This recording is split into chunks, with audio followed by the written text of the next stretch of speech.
कभी कभी ईश्वर छोटी चीज़ों में बड़ी परीक्षा ले लेता है।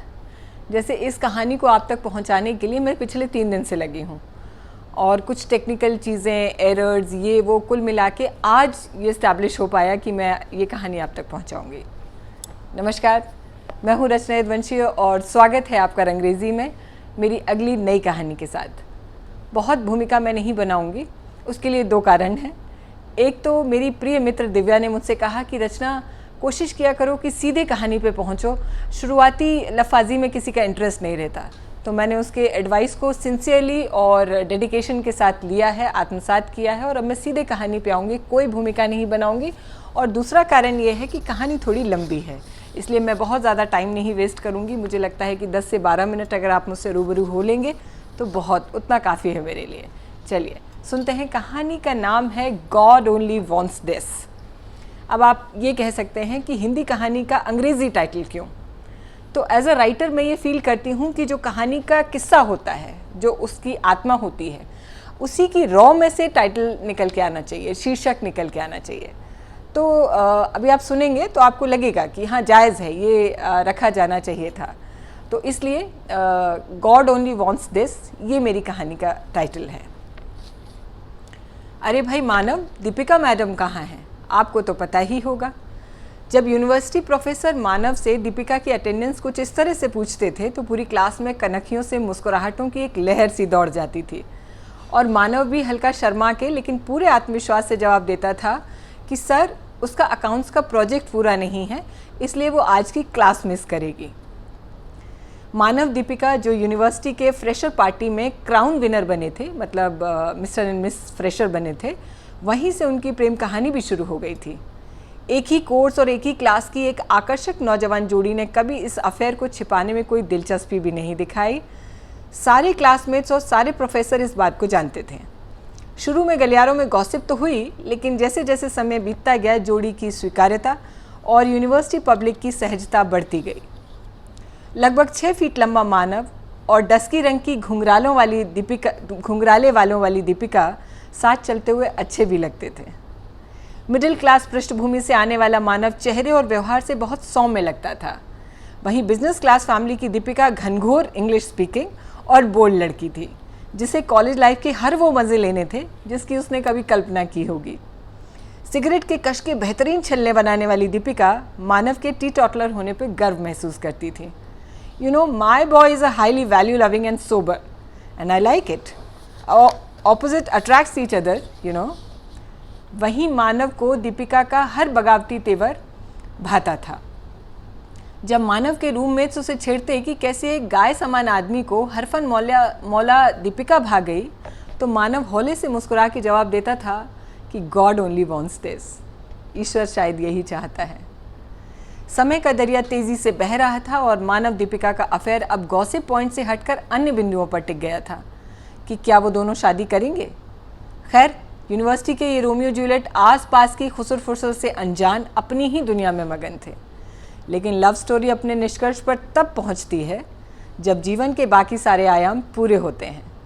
माता पिता के दिए पैसों से कॉलेज और रोमांस निभाया जा सकता है, जीवन नहीं। लास्ट सेमेस्टर में जब शिक्षा या रोजगार के अगले पड़ाव का दरवाज़ा खुलना होता है, यूनिवर्सिटी में एक भगदड़ सी मच जाती है। कोई पढ़ना चाहता है, कोई कॉम्पिटिटिव एग्ज़ाम देना चाहता है, तो कोई नौकरी करना चाहता है। मानव भी उसी रेस में शामिल हो गया था और जल्दी से जल्दी अपने पैरों पर खड़ा होकर खुद को स्थापित करना चाहता था। इधर दीपिका भी दिसंबर के अंत में 3 महीने की इंटर्नशिप के लिए अपने होम टाउन सिंगरौली में ही एनटीपीसी पावर प्लांट में आ गई थी। अगली बार जब अंतिम सेमेस्टर के लिए यूनिवर्सिटी खुली तो नज़ारा कुछ अलग सा था। मानव चूँकि दीपिका से पहले ही यूनिवर्सिटी पहुँच गया था, सो वो बहुत बेसब्री से दीपिका का इंतज़ार कर रहा था। उसे भी एक नामचीन कंपनी ने प्लेसमेंट में हायर कर लिया था। मानव की आंखों के सुनहरे ख्वाब अब और भी चमकने लगे थे। दीपिका के साथ उसे आगे के जीवन की उसने कल्पनाएं बुनना शुरू कर दिया था। इधर 3 महीने की इंटर्नशिप ख़त्म कर जब दीपिका यूनिवर्सिटी पहुंची तो मानव खुद उसे लेने रेलवे स्टेशन गया था। दीपिका ने उतरकर मानव को हक तो किया, आलिंगन तो किया, लेकिन वो चहक और गर्मजोशी गायब थी, जिससे पहले मानव खुद को असहज महसूस करता था। दीपिका इतने ज़ोर से मानव को पहले गले लगाती थी और इतनी देर तक लगाए रहती थी कि राह चलते यात्री मुस्कुराते थे और मानव झेंप जाता था। चलें दीपू कहकर मानव दीपिका की बाहों का घेरा तोड़ता और दीपिका भी come on Manav, don't be so shy कहकर रास्ते भर उसे परेशान करती थी। यह तथ्य बिल्कुल सटीक है। इस बात से आप ज़रूर इत्तेफाक रखेंगे कि शब्दों से पहले ऊर्जा, जिसे वाइब कहते हैं, वो पहुंचती है। और इस बार की वाइब दीपिका की तरफ से बेहद ड्राई और माने रूखी सूखी सी आई थी। क्लास में देर से आना, जल्दी चले जाना, मानव के पास वाली सीट पर किसी और स्टूडेंट को बर्दाश्त कर लेना, यहाँ तक कि संडे को भी यूनिवर्सिटी के काम से हॉस्टल में ही रहना, मतलब मानव से न मिलने जाना, अब बहुत ज़्यादा हो गया था। मानव के सब्र का पैमाना छलकने लगा था। उस दिन वीक की लास्ट क्लास के बाद मानव ने दीपिका को क्लास में रुकने को कहा, तो दीपिका ने जल्दी हॉस्टल पहुंचने की बात कहकर कन्नी काटनी चाहिए थी, तो मानव ने तैश में आकर दीपिका का हाथ ही पकड़ लिया था। What's going on, Deepu? Why are you behaving strange? Please tell me. I'm getting mad. पागल हो जाऊंगा मैं। मानव भावनाओं के ज्वार को संभाल नहीं पा रहा था और उसका बदन कांप रहा था, गला भर्राया हुआ था। दीपिका के चेहरे पर भी हवाइयाँ उड़ी हुई थी, लेकिन वो जान गई थी कि अमूमन शांत रहने वाला मानव आज गुस्से में है और वो उसे जाने नहीं देगा जब तक कि अपना जवाब नहीं उसे मिल जाएगा। Manav, will you understand my point if I try to explain? Deepika की भी आवाज़ जैसे हिल रही थी। अपनी हर बात को साफगोई और बुलंद आवाज़ में रखने वाली दीपिका को जैसे स्वर तलाशने पड़ रहे थे अपनी तकरीर रखने के लिए। एक्चुअली मानव, मैंने बहुत सोचा और इन 3 महीनों में घर पर रहकर मुझे मौका मिला कि मैं अपनी ज़िंदगी को प्रैक्टिकल फ्रेम में रख के देखूं। और तब दीपिका की बात के आधा सेकंड पॉज के बाद ही मानव ने तेज़ किंतु स्थिर आवाज़ में पूछा, क्या नाम है उसका? दीपिका अवाक रह गई थी कुछ क्षणों के लिए। अचानक एक फ्लैशबैक घूम गया उसके जहन में, जहां दीपिका के हर मौन का सही अर्थ निकालकर मानव उसको हमेशा सरप्राइज कर देता था। मैंने पूछा, क्या नाम है उसका? मानव के चेहरे पर जो तल्ख रुखाई आई थी वो दीपिका झेल नहीं पाई। मानव से आंख नहीं मिला पा रही थी वो।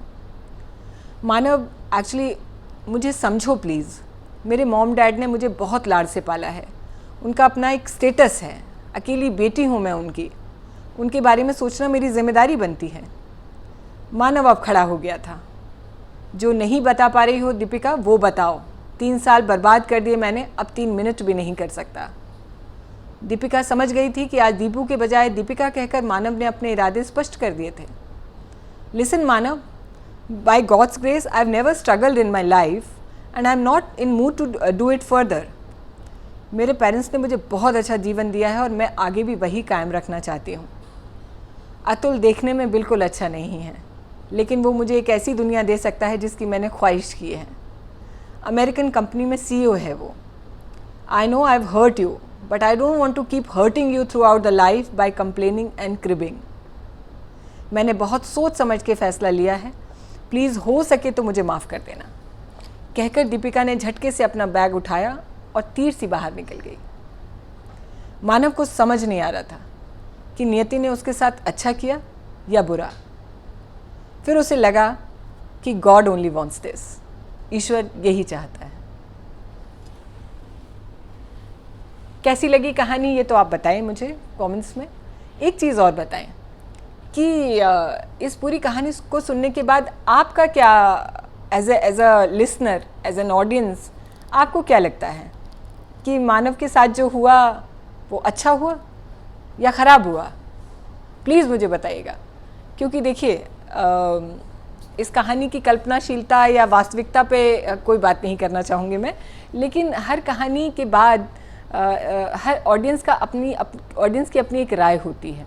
आपकी भी ज़रूर बनी होगी सुनने के बाद, या अगर एक क्षण सोचेंगे रुक करके इस कहानी के बारे में तो कोई राय ज़रूर बनाएंगे। तो मैं बस इतना जानना चाहती हूँ कि मेरी स्क्रिप्ट राइटिंग पर जो भी कमेंट्स आप देना चाहें कि अच्छा लगा या ख़राब लगा। उसके अलावा मैं ये ज़रूर जानना चाहूँगी कि मानव का जो ताना माना मैंने बुना और दीपिका का उसकी ज़िंदगी में 3 साल रहना और फिर चले जाना, आपको क्या लगता है? क्या ठीक हुआ ये? मुझे बताइएगा ज़रूर। और बहुत जल्दी मिलती हूँ मैं फिर अगले हफ्ते किसी नई कहानी, किसी नई स्टोरी के साथ। चलती हूँ। नमस्कार।